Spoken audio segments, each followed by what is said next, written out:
Jean-Jacques Mamba, député national pour le compte du Mouvement de libération du Congo, exige du premier vice-président de l'Assemblée nationale sa démission du bureau de cette chambre du Parlement de la République.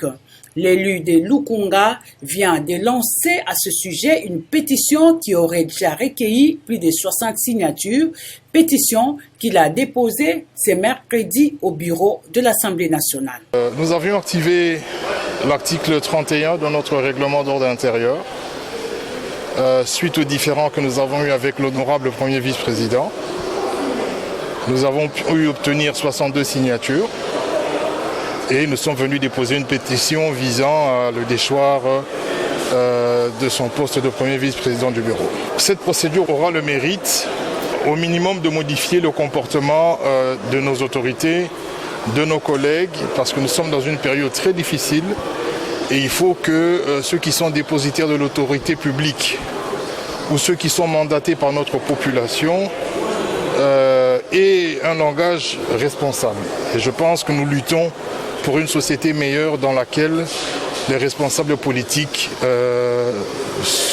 s'expriment en toute vérité et en toute responsabilité. Quels sont les griefs retenus à sa charge? C'est une pétition qui consiste sur plusieurs élus ou bien vous êtes seul dans ces...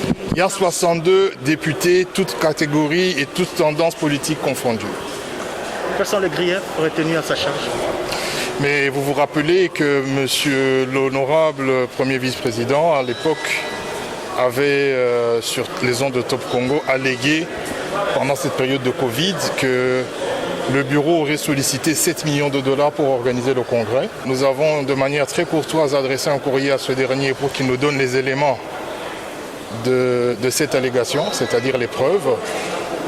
Malheureusement, il a brillé par un refus catégorique de coopérer, jusqu'à agresser, lorsque nous avons envoyé le dernier courrier, dans lequel nous nous sommes même proposés de le rencontrer.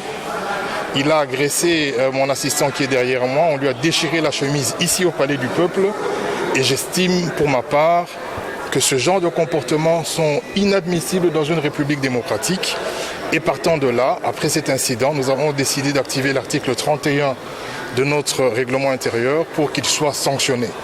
Donc il y a eu une démarche d'abord courtoise, c'est-à-dire que nous avons adressé des courriers auxquels il a refusé de répondre et il a épilogué, ses services sont épilogués par une agression physique et la personne est juste à côté de moi et donc à partir de ce moment-là, nous avons considéré que l'honorable premier vice-président n'est pas à la hauteur des fonctions qui lui ont été confiées.